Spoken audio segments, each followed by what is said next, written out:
Welcome to the GHC Faculty Lounge. I am pleased today to have as my guest Dr. Lisa Jellum, who is the Dean of Health Sciences at Georgia Highlands College. If you've ever wanted to know more about the nursing program or dental hygiene programs, please make sure you tune in and watch.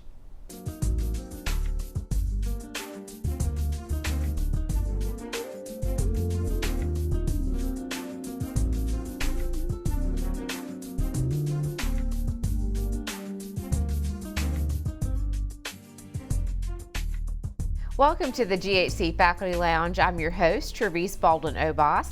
I'm joined today with Dr. Lisa Jellum, who is our Dean of Health Sciences at Georgia Highlands College. Welcome, Lisa. We appreciate you joining the show today. Thank you for having me. Absolutely. Now, the first thing I have to ask you, what happened? So about 3 weeks ago, my ankle just was like 3 times the normal person size. No. I joked upstairs that I should go see a doctor, so I went there, and then I worked all day, got my x-ray at 4, and the lady was like, that's broke. So We're in a boot. We're almost there, though. All right. Halfway there. As long as you're comfortable and on the mend. Yeah, That's sure. exciting. Okay. All right. Now that we have that taken care of, I want to know a little bit more about you. The purpose of our show is really to get to know our faculty, staff, administrators behind the scenes, behind their role. But we do want to know what attracted you to Georgia Highlands and what is your primary responsibility here. Great. So I'll start from scratch. Yeah. I was born and raised in Gillette, Wyoming, so a city about 14 to, right now it's like 41,000, but when I was growing up it was 2 stoplights, it flashed. Starting around 8 p.m., when the street lights came on, the whole city would just, go back to where they came from. I went to school at Montana State University at Billings, and I played college basketball. And so I was an aspiring physical therapist due to we'll call them a multitude of knee injuries throughout my career, and it led me to get my master's degree there while coaching. And so my very first job in academics, I went. My mom was an educator for 35 years. And even though I had this, awesome plan of going to physical therapy school, she told me, I'm going to need you to get a backup plan. So I got my teaching license in K-12, physical education, and health, along with a biology degree. So I student taught, did all of the things, and thought, I'm going to be a teacher. And I got my first teaching assignment, and that very day, a little local liberal arts college called and said, we heard you have your master's degree. Could you come teach for us instead? And so I kind of had one of those choices to make, right? And I was 22 at the time. And so I was a rather young starting out professor. And I did that for 2 years at Rocky Mountain College in Billings, Montana. And somewhere around about midway through my first year, I just fell in love with, the higher education world. I loved the idea that, I could teach whatever I wanted to, per se. Now being a dean, that's kind of laughable, but in my mind when I started, I could teach, whatever lesson, however I wanted to bring that to the table. And so I started looking into pursuing my doctorate, and given the environment in Montana, there's not very many places to pursue, terminal degrees. And so I kind of did a search of places I could go get my degree while possibly working, and that attracted me to Georgia. So I got into my EDD at Georgia State first, and then I started working at Georgia Highlands. And so my first semester here, I drove to all 5 campuses. I remember those days. Every single day. I started here. I taught Paulding, Douglasville, Cartersville for night class, and then I would teach Marietta on Fridays and sometimes Saturdays when we had those classes. And so it was very, very hard to take my PhD courses, and so I took a deferment and then ended up getting into the University of West Georgia, and that's kind of how I landed and stayed here. And here you are now, the Dean, as we mentioned, of Health Sciences. And in that role, talk to us a little bit about your daily responsibilities. So I truly love being in administration. For one reason, I don't necessarily love schedules. I like to, I wake up every morning with a completely different schedule from the day before. And that really suits my personality because I just love to immerse myself into, 100 different things. And being in administration has really allowed me to not only affect more change, but really have a daily task that is, it's daunting. It's a big task. It's a big job. And that being in administration allows me to use all of my skills, some of even the skills that I have to borrow and beg and steal from other people. And so I just love the unpredictable nature that administration brings. That's You wear a lot of hats, Lisa. by far my favorite part.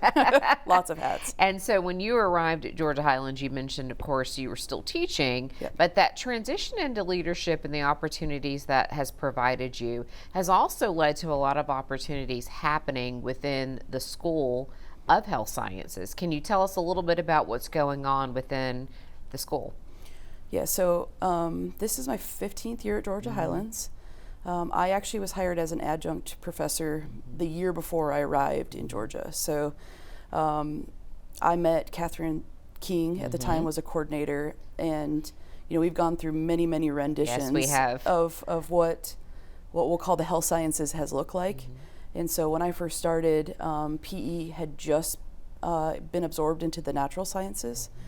And so I had Catherine King as my leader for 2 years before I was a coordinator of physical education. And since PE kind of came from its own place, I have been acting in a leadership role for 13 of the 15 years I've been here. So I've been very fortunate to have gotten a lot of practice. Absolutely. Before getting, the privilege of serving both dental hygiene and nursing. And so, with that, when I came to the table, some of the very first things that I noticed was things around here they were just physically falling apart, not rhetorically or any other way, but they were just things that were aging, and we needed to improve them. We just needed to improve them, and with that, we needed money, and so kind of started off looking at different ways to partner ourselves with sister institutions and clinical partners to provide funding to just improve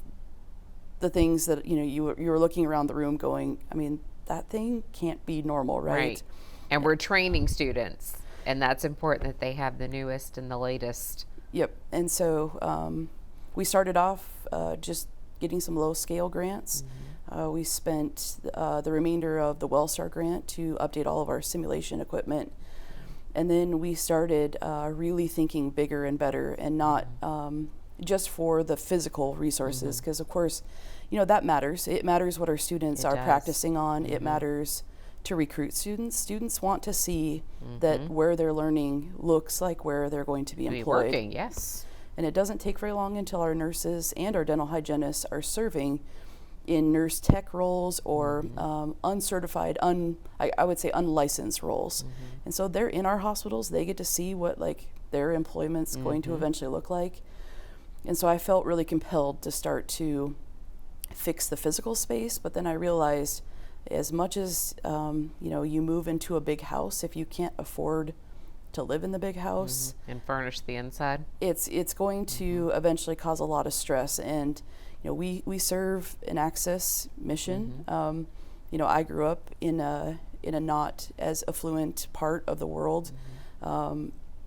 My parents didn't have a lot, but I mean, they made do what we could do. And so when you hear our students' stories of, $50 might be the difference between making it to clinical and not, and what that means in my world is then graduating as a nurse or not.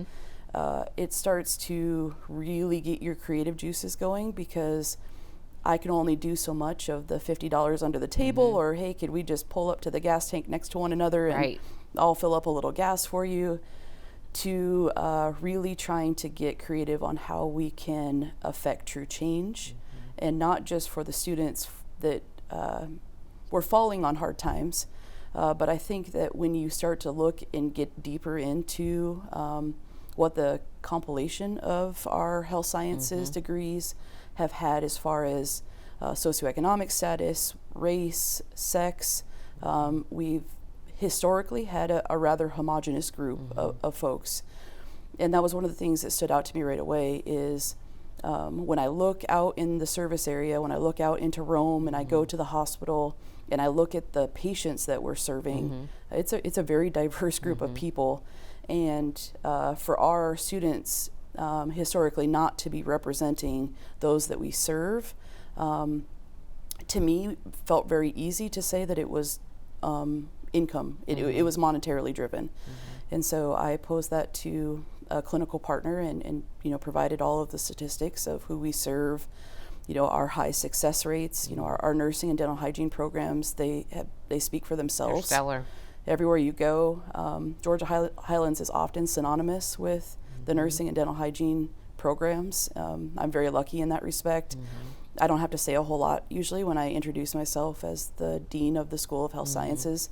They'll just go, "Oh my gosh, I love your nurses," and then keep moving. But it doesn't matter if you're at the grocery store, almost always at the dentist. At least 2 or 3 of the dental hygienists will come running in to say, "Oh, I graduated from there."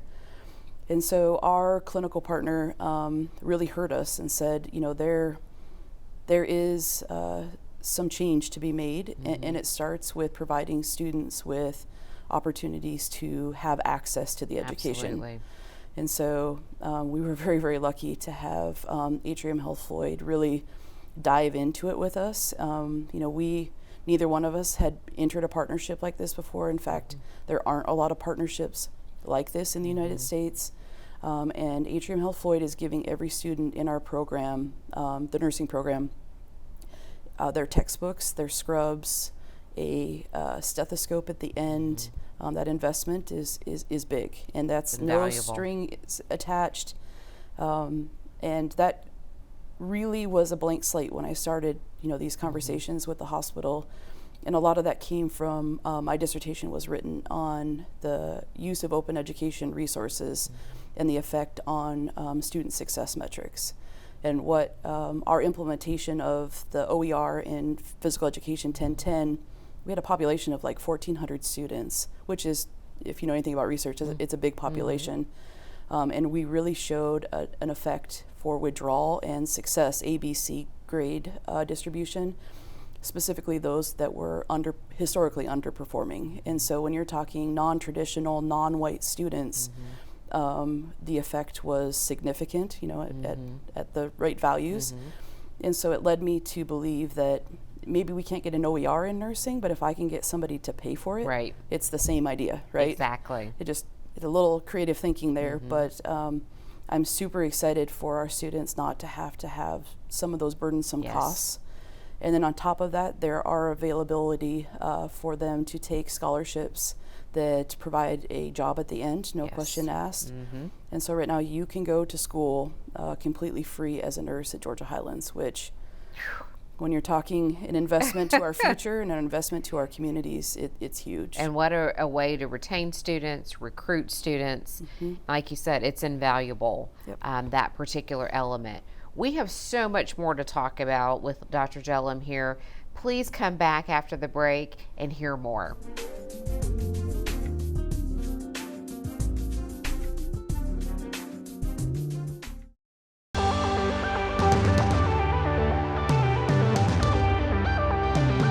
Access to me means I get to explore and define myself. Access? That allows me to follow my passion. For me, it means I get to do what I've always dreamed of doing, helping people. Access to me means I'm the first one in my family to come to college. Sé el primero.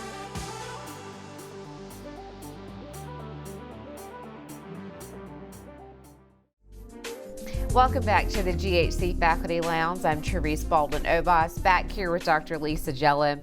We were just wrapping up our conversation about really how stellar our health sciences programs are, many of which our students graduate, work in the community. which is something that is really important. You know, we have service areas in which our students want to stay and raise their families, and it's important that they have employment in which they can then support their families. I want to pivot a little bit and talk a little bit more about you personally. You know, you talked to us a little bit about your experience and how you got here, but let's talk about Lisa outside of the role of dean. What do you like to do in your spare time? What are your hobbies, some of your interests? Yeah, so I was going to be sarcastic right away and say there's life outside of this. But realistically, you know, I came from the world of exercise science. I was a college athlete.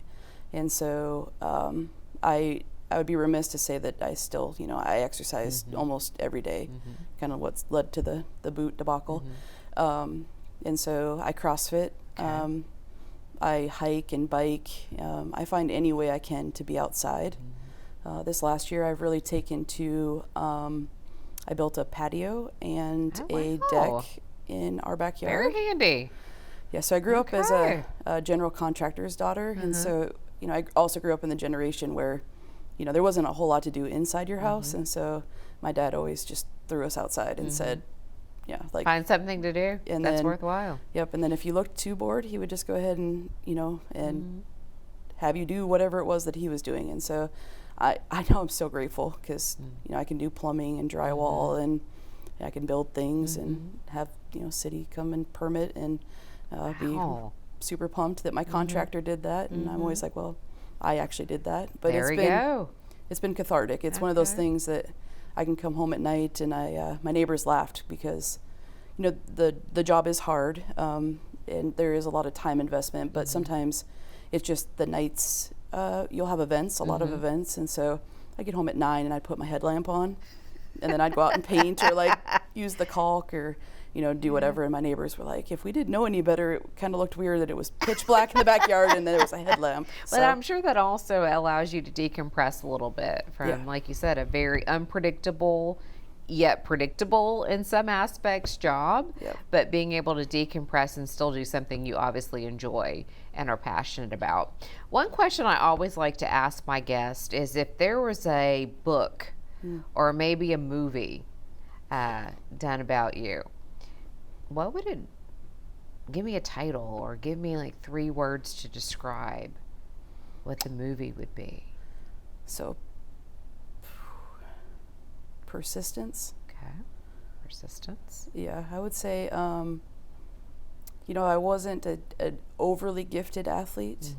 I was, for my high school, it's laughable to like live in your high school, but my high school athletics were top in the nation. A little Wyoming town, Camel, we were the Campbell County Fighting Camels. Wow, that's a tongue twister right there. And having a camel as a mascot always was like laughable to our opponents until we were up by like 70, and it was like, I mean, it's probably not as funny to you now, but you know, I have always been known for just my work ethic.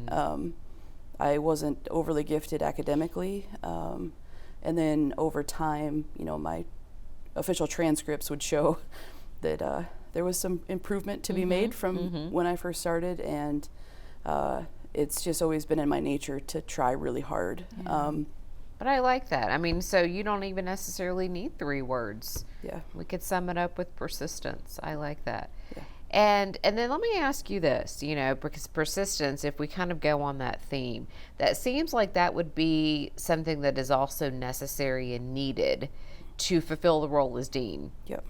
And as you envision what Georgia Highlands College looks like over the next 5 years, 10 years, where do you see, your role? Do you still see yourself here? Or are you thinking maybe retirement or maybe more things that we need to accomplish here at GHC? So I've answered this question probably more times than not, specifically for my mother, because I moved to Georgia 1,700 miles away from her, and she was like, you know, when are you coming home? Right.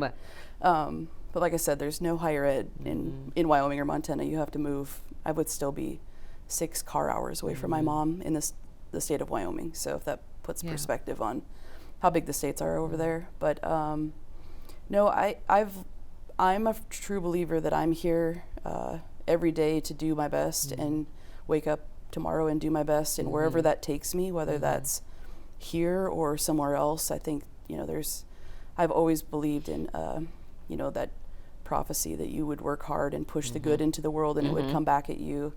And that's truly, how I live. And I feel like the School of Health Sciences lived like that for 50 years, where a lot of good was just being done, and it just wasn't out in the world. People knew about us, and I like of how course you phrased that. You heard about us, and people would, anecdotally say the things. But the Bachelor of Health Science, I think, has been, statistically speaking, or if you talk rhetorically speaking, either way, we didn't expect the Bachelor of Health Science to get to where it's at today. This is now going to be our third graduating class, and I believe the statistic is a little over 350 majors.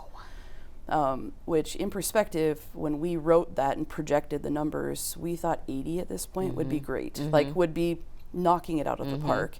And so what I think is done is kind of like a pressure cooker, is that, we've, in the School of Health Sciences, have been in this silo over here at Heritage Hall, and now we've moved nursing back to the campus. We are starting to see nursing and dental hygiene be in the news, and we were featured by Fox 5 last year. It just seems like the right time where the pressure cooker is building to just propel us into truly amazing things. And not only the naming, because those only come around once every. I joked that, like, so many times I've driven by buildings or heard the name of a school. I've gone to, I think I'm collecting graduate degrees. So I've been to a few of our institutions, and I'm always like, what? Why did that person give money? Why did that person, and not just money, it might have been time, it might have been a bequest or something, but like, what compelled that person to basically give their legacy to another entity? And it is so amazing, because Georgia Highlands is actually is an anomaly to that. There aren't very many named things as far as like buildings and educational entities. And I got to see that from the ground up. I got to see, a couple people truly sitting in a room going, how is it that can we affect the most change possible for the world that we live in currently? And that's what, I hope 5 to 10 years still brings, the excitement, and then we'll also bring all of the things that we hoped, these types of relationships to bring, and that's more nurses to Northwest Georgia, and more nurses that stay in Northwest Georgia. And then when you dive into that even deeper, my hope for that is that without student loans and without some of those barriers, that some of our nurses find themselves in even more rural areas, because we know that they're not going to pay as well. That opportunity might not be as great as in our urban centers. And the only way that we're going to get people to move into these rural areas without feeling like it comes with a lot of things, is to reduce as many barriers as humanly possible. We need to help them find housing. We need to make sure that they're going maybe completely debt-free, and so that salary isn't something that they're seeking out to make the ends meet. That's something that they truly can go back to their roots and serve in the areas they came from. And so that next set of statistics, I'm very interested to seeing if people are really starting to branch out from our urban centers and start to serve the rural areas of Georgia, because we need that. Exactly. We do. And we are so blessed, I believe, at Georgia Highlands College, because we do tend to attract faculty, staff, administrators whose mission and goal in life is to really share their passions, but also ensure that we're passing that along to the students that we are blessed to educate. And that goes a long way and speaks a vital testament of this institution. And as we think about big picture, we talked about maybe 5 years from now, 10 years out from now, but I also worry about, as you see kind of those gaps in the socioeconomic statuses, do you feel like some of those barriers that you said that were being addressed within your division will be something that will also have a trickle effect and some of the other facets of the institution? I do. I think it's contagious. I also think when you start to set the bar higher, people around you naturally just will, and they may not even consciously know that they're coming up to the bar. They just start to see that as the status quo. And so I feel very strongly about providing all of our students an equal and great opportunity for education. I truly think that the people I've met here, and you said it best, the faculty, staff, you get to know a lot of them. We all have very similar stories where we may not have had a lot growing up and or had a lot of trials and tribulations as we went through, and then somehow we ended up here, and then it doesn't take very long until you start to see that in one of your students, and then that becomes all of your students. Yes. And then it becomes kind of a mission per se. And unless you're in Georgia Highlands, it's kind of hard to explain that to other folks. I got the opportunity yesterday to talk to another school in South Georgia that has a very equal mission to us. And it was so cool sitting in the room talking about all of the different opportunities this other institution has thought of and is creatively approached. And all of those things take many man hours and free labor per se. It takes a lot of investment. And for all of the things that they were rattling off, I was thinking, when you're part of a mission that is truly for access, you will do anything to allow students to succeed. Absolutely. And so it was just really, really awesome to talk to other people with like-minded, you know, we're willing to do nights, we're willing to do weekends. Whatever it takes. We drove to to help 5 our campuses. students to succeed. I mean, that doesn't seem like very long ago, but the other day I drove to 2 campuses. I was like, how did I do 5? I don't remember what that felt like. I was a much younger person at the time, but I mean, it just... You make it happen. I mean, those night class students were equally as excited to see you in Cartersville as my morning class in Floyd was. And so you get captive to Georgia Highlands. And I remember when I first arrived at Georgia Highlands, one of the slogans utilized was, we were a best kept secret. And now I feel like we are no longer that. I feel like we have been able to somehow convey, and we're still humble and we are still growing and we are still willing to work hard to do more. But I do think as we get more of our story out there and more people are cognizant and aware of what we have to offer, I think that's really important. Students need to know that they have the opportunity to find who they want to be. They have the ability to feed their families. And I think too, being able to serve the communities that you come from is so vitally important. You know, you have talked about how important that is, and I'm sure definitely in your field, you get to see a lot of these nurses and dental hygienists at, you know, a meal at a restaurant. Pumping your gas, you know, whatever, or going to get your teeth cleaned is probably a former student of ours. And I think those stories are also important to get out there. And that's one of the things that I'm hoping as a communication professional that I'm able to help first get those students to agree to be on camera, and then hopefully get them to share those stories, because it's one thing for us to have these one-on-one conversations, but if I can get a former student to very quickly in a 1 to 2 minute testimonial talk about their experience at Georgia Highlands and how it's led them to the path and journey that they are on, that goes a long way for peer-to-peer to be able to understand that there's value here, and that we're not a best kept secret, and we don't want to continue to be a secret. We really want to make sure our name is out there. And this has been a wonderful conversation, Lisa. I really wish we had even more time to talk more about it, so maybe we can have you back again. I want to thank you for watching GHC Faculty Lounge, and thanks again to Lisa Jellum for sharing her time and wisdom with us. We hope to see you next time. Take care.